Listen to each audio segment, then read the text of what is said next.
of the docents just told us that the direction of where they're facing is determining which continent they came from. So if they came from this side, they were in South America heading to North America. And if they're on that side, they came from North America going to South America. Or I could be wrong on which side is north and south, but in any case, bears like that were in North America heading to South America, and all the monkeys on the other, just around the corner were South America heading north. So I guess that's probably north then, where the dire wolves and bears and giant anteater pigs and otter things all came from. And the sloth is kind of the same way. Huh. There's an iguana.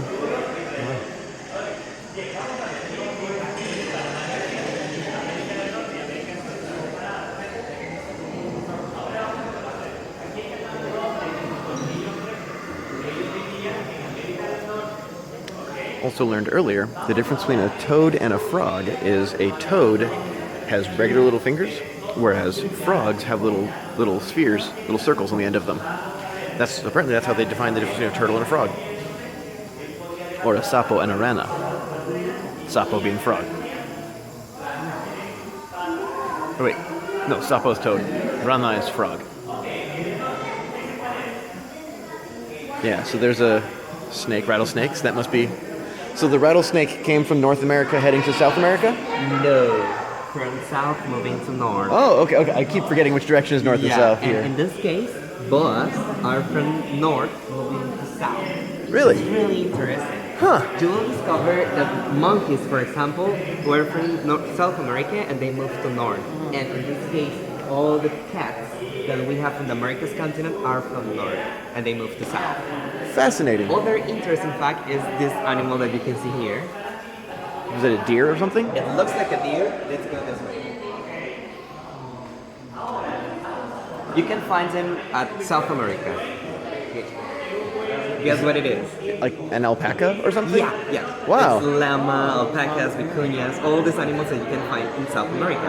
Huh. But it looks like a camel too.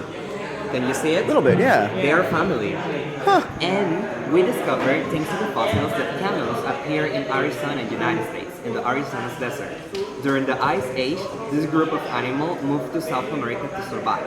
And they have this kind of evolution, so now we know them as alpacas, vicuñas, llamas. Huh. Other tiny group of camels moved through Bering, and they arrived to Asia. They turn into the camels that we know today. And then the humans take them and carried them to Africa, in this case to Egypt. Wow. So it's good to know that we have camels first here in Panama, then Africa. It's really interesting. That's fascinating. That's the reason why you can see that this llama, it's moving north to south. Okay.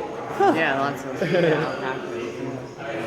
And a lot of people they get really amazed because of that. Why the lamb is coming from north? It's actually you can find it south. And is that a condor or a vulture? Yeah. Condor? Yeah, it looks like an eagle, but yeah, it's more family of a condor. And it's called the Incredible Pterothorn. It was the second biggest bird that ever exists. It has a wing extension of 5 meters. Wow. The first one has about 7 meters, so it was even bigger than this. It was called the Argentavis magnificent. Argentavis sounds like what? Argentina. Yeah, it's from South America too, Argentina. Magnificent is right. We didn't have the Argentavis in this gallery because it doesn't fit in. It's too big. That makes sense, yeah. And what is this rhinoceros right here? This is a toxodon. It's a really interesting fact of the gallery. It looks like a rhino, but it's not a rhino. It's something that we call parallel evolution. And I can explain you here. Come on. Sure. This guy's legit. Inside this glass, we show you basically different species and how they look really similar. For example, if you look at the two first fossils, you will say that they are part of the same family. They look like But then, cats. Come here. The first one is the cat. It's a saber-toothed cat, like the saber-toothed tiger. Right. And the second one is a marsupial.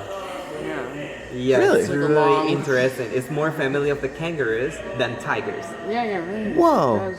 And that's what we call parallel evolution. They are not family, they never meet each other, but they have an evolution that creates the same characteristics in the two different living things in this case. Is that like the Tasmanian cat or the Tasmanian tiger? Something like that. Something Because like those that. looked similar. They had the stripes on half of them. Yeah, and it's not a tiger or a Right. cat, it's more like a dog. Yeah, Really yeah. interesting. Huh. And the animal is that you was asking about is the crocodile. It looks like a rhino, but it's not a rhino. They are different families. This one is from South America, this one is from North America. Rhinos from North. Uh-huh. And it's good to know that some males of the species develop like the horn, like a rhino, but Wow. they are not rhinos. It's parallel evolution. It's Yeah, really yeah, amazing. yeah. Fascinating. You can compare the characteristics even with the fossils. It's really amazing. I wonder how genetically different they were. Like if they would have been able to, throughout, if they continued to evolve, would have been able to cross pollinate. No. No.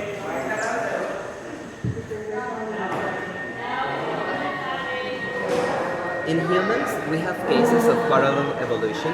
For example, the blonde hair that we have, it's a genetical code different from the blonde hair that you can find in a human population in India. There's an island in India that people are really, really dark skinned, but they have blonde hair, and it's really weird. We think, Have blonde eyelash. yeah, too. It's really, really Wow, so interesting. that's- When they investigate the genetically information, they discovered that the genetic code that develops blonde hair in white people is not the same genetic code that develops blonde hair in that population. It's really Wow. amazing, and it's parallel evolution. It's fascinating. That's very cool. Thank you. Can I get the sloth? Yeah, totally.